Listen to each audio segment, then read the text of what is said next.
Hello and welcome to Rajya Sabha Television. You're watching The Big Picture with me, Frank Pereira. The President and the Vice President of India will actively participate in the Swachh Bharat campaign, a first since the top two constitutional figures have historically kept away from government programs.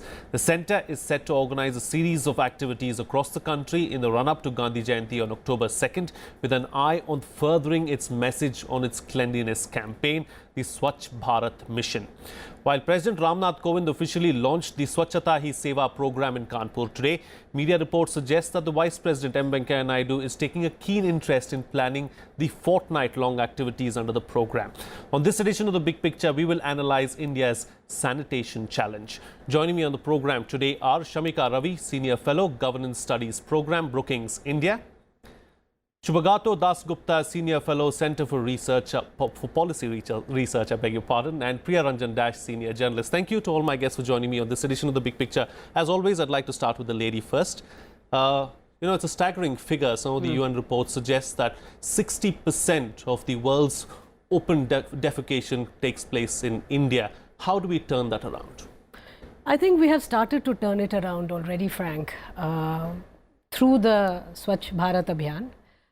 Through a concerted, it's a margin, it's a revolution which is being now initiated, top down of course, but the trends are all in the right direction. Now, open defecation, even if everyone has access to toilets, even if you have 100% access and usage is even as high as 80%, let's say, though we are not there right now, even if you have 20% that actually defecate around the villages, or you have open sewerages, the evidence from research coming from Odisha, Madhya Pradesh, where a pilot was done in 2011, shows that, the impact on children's health, particularly diarrheal diseases, parasitic infections, etc., is not that large.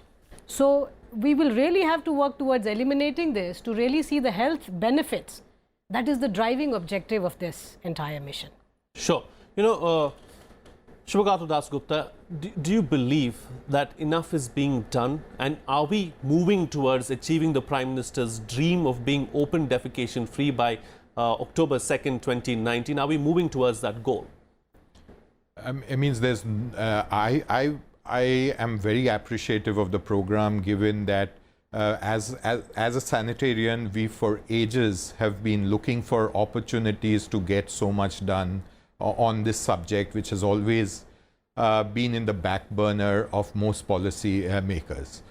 So given the opportunity of this high-level intervention and it being so close to the Prime Minister's heart, a lot of the government has mobilized around it. So interdepartmental coordination, city, state and national government's priorities on sanitation is very encouraging.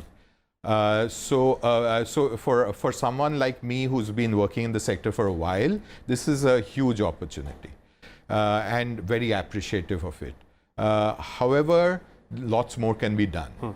And one of the key elements of this is that not only government can solve this problem. It has to be collaborative with society and societal institutions. And as long as it is seen as only Prime Minister's dream, not much progress will be made. Yes, there has been progress in the construction of toilets, but we've had this kind of progress in programs before. And we know very well that just having access to a toilet doesn't mean that we use them. There is enough evidence around a whole set of challenges in the sanitation sector. Means in my understanding, we don't even really understand very well what needs to be done. So moving into an implementation mode with this kind of intensity has led to a whole set of new problems too that we need to bring on the table so that we can move forward in a more constructive manner. Sure. Priya Ranjan, how successful has the Swachh Bharat Abhiyan been thus far? What are its biggest challenges going forward? I would say it's been, already we've discussed, it's been quite successful.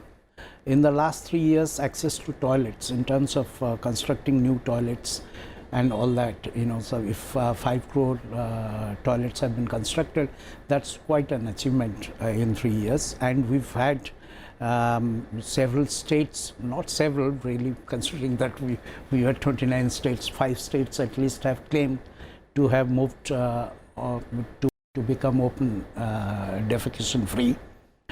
So the progress, I would say, is considerable, and as has been mentioned, now access to toilet doesn't mean that you are using the toilets, and the toilets are maintained to be usable.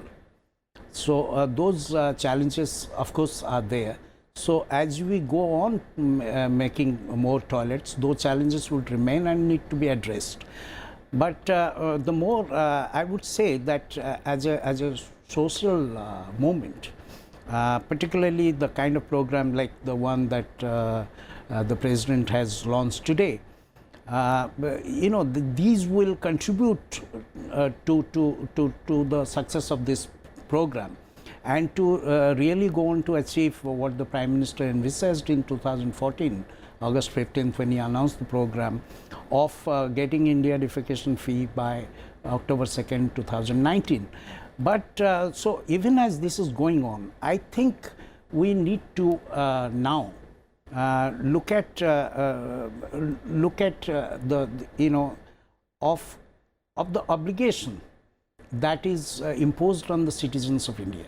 And I would tell you that on the 11th, on the September 11th, the Vivekananda, the 125 years of his Chicago's address, what the Prime Minister said, that whether we have, who has the right to say Vande Mataram, clearly, if you are pan kha ke pichkari मारते हो, जैसे prime minister ने कहा, you do not have the right to say Vande Mataram.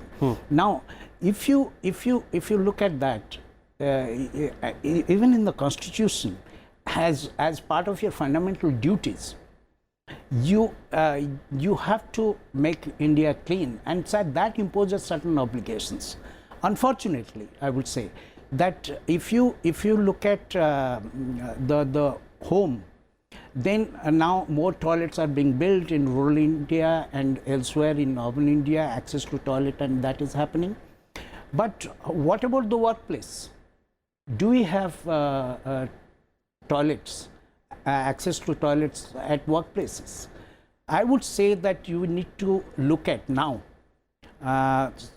making it somehow legally obligatory to go with the the fundamental duties of citizens. So I would say that look at a law like the Factories and Establishment Act, for instance. Why is it that we can't have a provision there to make it obligatory for factories and establishments to have toilet facilities for themselves, meaning their own employees, their customers visiting them, etc. If you look at our marketplaces, forget the modern malls which have come up, but the traditional marketplaces, tier 2, tier 3 cities and towns, and anywhere there are establishments running, the establishment comes up and licensed and is doing business of all sort of business.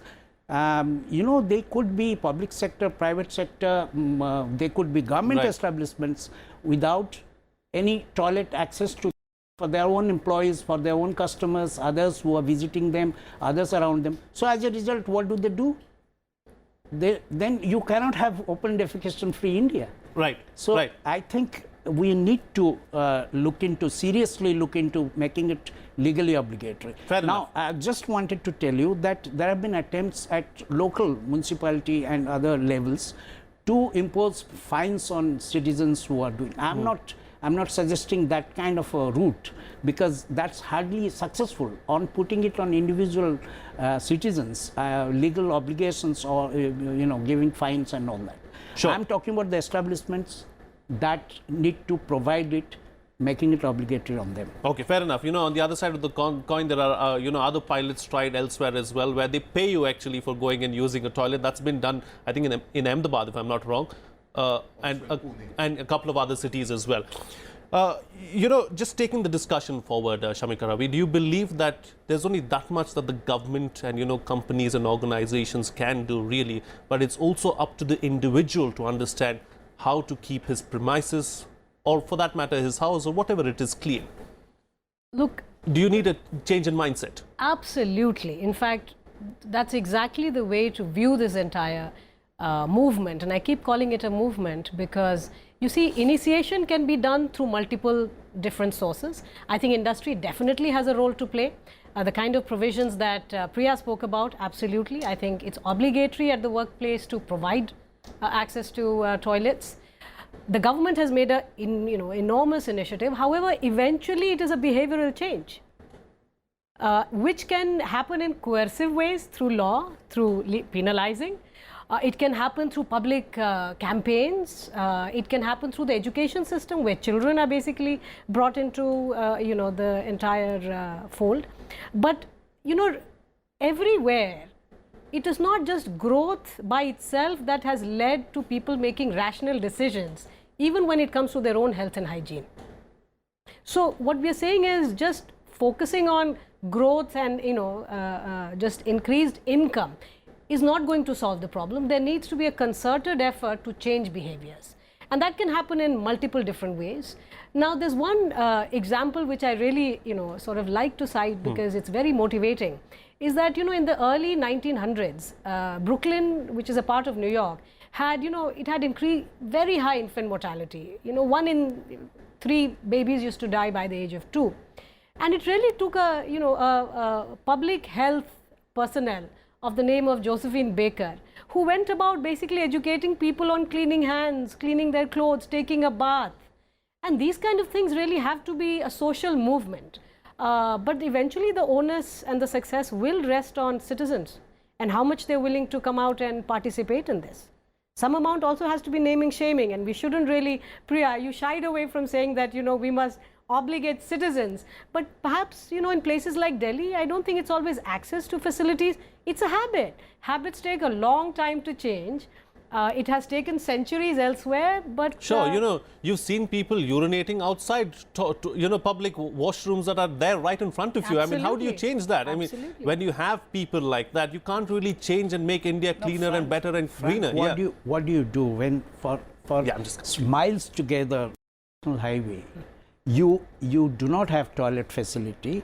It is more than a behavioral thing. It's just access not available. So you may have a union minister with all his security enterprise, getting off and having to use, so that's India.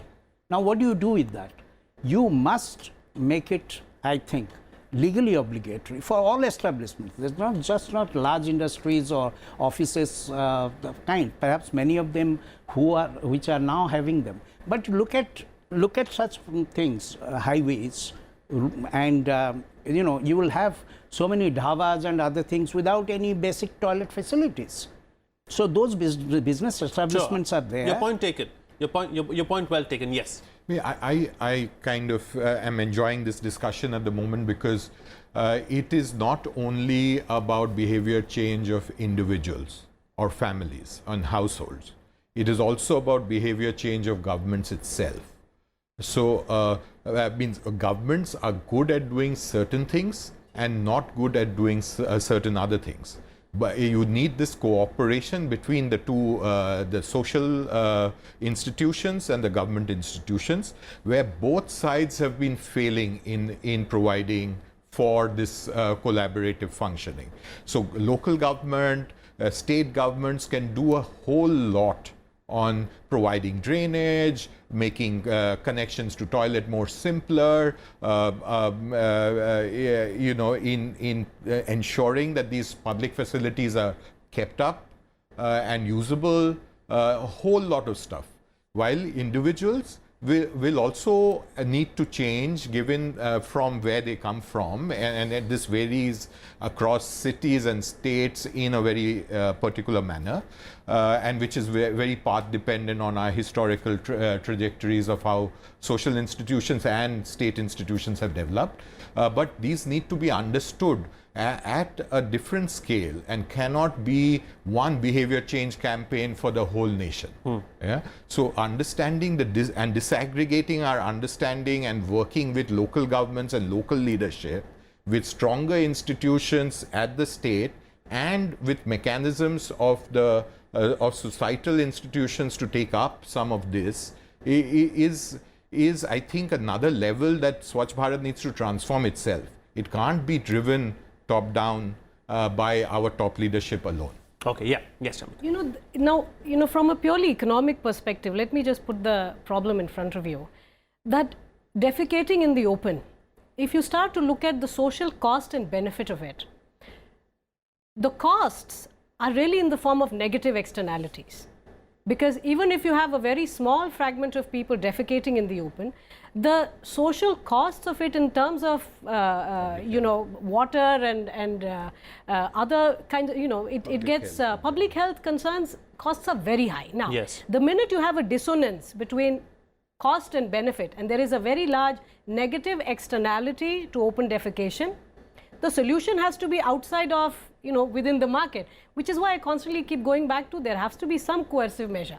I think public campaigns and all are fine, but eventually to bring that cost down, you have to force people to change behavior. Let's not forget the environmental damage that it causes as well. That's also a big factor. Priya Ranjan Dash, talking about economics of it, are the funds available to realize the Swachh Bharat Abhiyan, and also are the funds reaching the right people at the end of the day? First of all, no country, no economy can say that they don't have resources for as basic a thing like sanitation. So that gets the first charge of us on the resources of a society. First priority, yes. So there cannot be any doubt about it. And as just been pointed out, the externalities, the negative on the economics of a country is so much. And today that the Vice President has spoken about how it's leading to stunted growth of children, both physical and mental. As a result, what is considered to be India's single most important window for growth and development, which is the demographic dividend, the so-called demographic dividend, it's having a huge cost on the demographic dividend. So there is no question of not having resources. You better find resources for it. Now, whether the government alone should be doing it, government meaning governments, the union government, the state governments, the local government, municipalities, or the panchayats, I don't think so. That's why I say that it should be, constructing toilet in our own homes. It's obligatory on the homes. Okay. Now it's good that the government has come up with for the people under BPL and all that, providing 10,000 rupees subsidy for people to be able to build their own toilets, which is what is led to many of these things. And there has been an accelerated program in doing toilets in schools, because we've seen the economic cost involved with that, particularly girls, children not dropping out from schools, yes. Not having any toilet facilities. So clearly, if we need, this must be done. Now, who does it? The government alone shouldn't do it. Neither should it just be persuasion and the social movement. Clearly, we need that education and all that, of educating people, of changing behavior and all that. But also, we need it to be a legal obligation. Just look at the case of, you have a RAN International School incident where school, safety of children in school, which we don't need those kind of incidents to happen for some guidelines to be issued. Now it's been issued throughout the country, right, about the security arrangements that should be done in the school. Why can't we have guidelines for, like I said, for business establishments, factories, sure, for every establishment to have toilets? Right. And so there has to be a legal, and in any case, as I told you, it's our constitutional obligations as Sure. citizens. Sure, fair enough. It's our Yes. fundamental duty. But resources, remember, So that there is needs to be done. India is peculiar. It stands out because we are the only country where we have a obligatory CSR rule. And health and sanitation fall squarely in the ambit of that law. Yeah. Now, so you have the corporate sector, which can also be a very large player in this. But I think, in terms of the cost of open defecation, and of course, remember, sanitation right now, we are viewing it narrowly from the open defecation problem. Yeah. But what is the leading cause of death in Uttar Pradesh? The second leading cause is diarrheal diseases. One of the leading reasons why diarrheal infections and diseases happen is exactly because of contaminated water. That's what I was going to come to next, and I wanted to ask you, Shubhagao, do you believe that all of us are putting too much importance or giving too much importance to toilets and open defecation-free India rather than concentrating on clean drinking water and that aspect of it that aspect of sanitation as well? Means I guess the pendulum has shifted very much to containing fecal matter from entering the water chain, but it's also means the most effective way to ensure cleaner drinking water availability.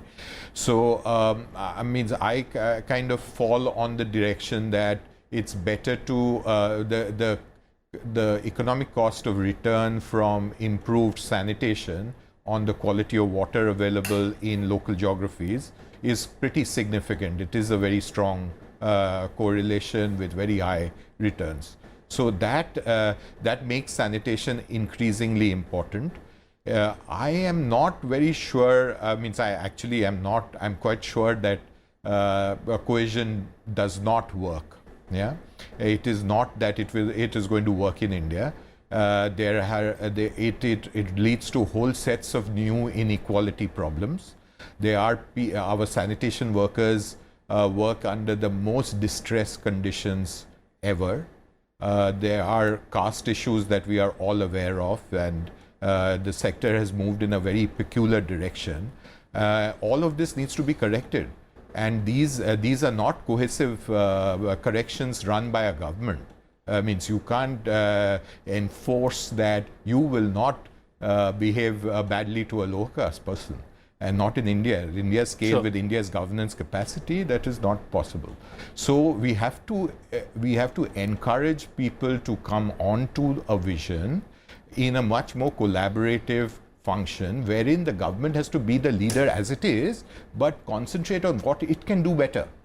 Yeah, Sure, not sure. try and do what social institutions should be doing. So for example, triggering a social revolution is not what governments are best at doing. Right. So they can fund the research that needs to explain some of this more easily to communities and to social leaders. But them trying to say that we will ignite a social revolution, I think is we are mixing up roles of ours. Okay. But here I think we are a ignoring. quick closing comment. Yeah, I'm We running are out of time. ignoring the role of society. One of the reasons why in microfinance, women repayment rate is 98%, it's peer pressure. And peer pressure is nothing but coercion. So if you can enforce good behavior through society, but through designing the process and the product, that's exactly, it's not always the government that should be coercive. I think the onus is also on the society. As civil societies in particular, educational institutions, Sure. naming, shaming. I'm very happy to see children being brought into this Right. campaign because they have a role to play and they can educate their adults. I think that's the way forward. Everyone needs to come on board, and we need a holistic approach with taking everyone forward as well, with everyone's involvement in helping shape a better and a cleaner India. On that note, I'd like to call it a wrap on this edition of The Big Picture. I'd like to thank my guests, Shamika, Ravi, Shubhagao, Dasgupta and Priya, Ranjan for joining me on the program and putting things into perspective for us. That's all the time we have today. See you again next time.